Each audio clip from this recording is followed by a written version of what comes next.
It's an odd feature of love that some of our most romantic moments can include the following scenarios. Being with a lover who lives a whole continent away from us and can never move to be closer. An infatuation with a lover who is married to somebody else and has no will ever to leave them. A romance with someone dying of a disease that will kill them within a matter of months. A crush on someone at the library who we never talk to yet think of obsessively, even when it turns out they have a partner. Or the last days of a holiday romance before we have to take a grueling 12-hour flight back home. What unites all these situations is an external obstacle to love, which paradoxically serves to make our desire more intense. We might suppose that our love would be strong in spite of the challenges, but the situation is weirder than this. Our love is strong precisely because a proper relationship is not possible in the real world, because love is fated to be in some way unrequited or incomplete. People stuck in these unrequited situations can garner a lot of sympathy and seem like the natural friends of true love, but they tend to be no such things. They are timid visitors to the land of love who have carefully chosen situations which will prevent them from ever taking up more permanent residence.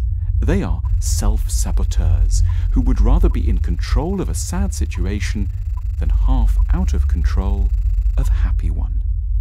They have carefully made sure that there is no chance either to disappoint or to be disappointed.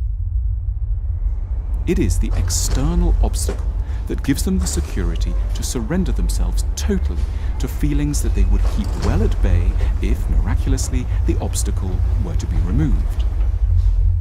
To feel a lot for someone who is available is an emotionally highly flammable requirement. The possibilities for getting hurt are enormous. We might learn to trust a lover over many years and then promptly find that they decided to leave us or died in the night. We couldn't survive. Our defenses mask too gelatinous and insecure in interior. We would have given them the keys to our self-confidence and direction and would struggle after so long to know how to carry on. Not all of us have the psychological histories that make us robust enough to dare to enter situations where mutual trust is a risk that we can dare to endure day to day. We may have been let down too badly as children. Perhaps a parent left or humiliated us, and we are at some level therefore profoundly determined never again to surrender in the true sense to another person. We don't put it that way to ourselves, of course. We're most likely not even aware of the pattern we're involved in. We just feel very in love whenever someone happens to reside very far away, while we report that a person who has an apartment round the corner is truly very boring and not that sexy. It sounds, for a time, before you can start to see the pattern, rather plausible. The true challenge of relationships is not to fall in love with someone who may never want to see us again. It is to accept the far more interesting and truly heroic challenge of falling in love with someone who isn't dying, isn't stationed in the Arctic or married to somebody else, someone who'd have no objection to seeing us pretty much all the time. Impossible situations feel so romantic not because we have found a soulmate, but because the absence of risk has loosened our hearts.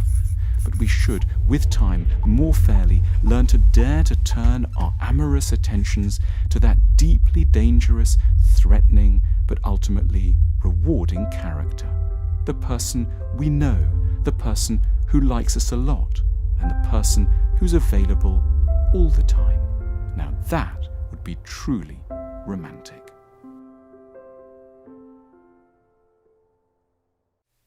To learn more about love, try our book on how to find love, which explains why we have the types we do,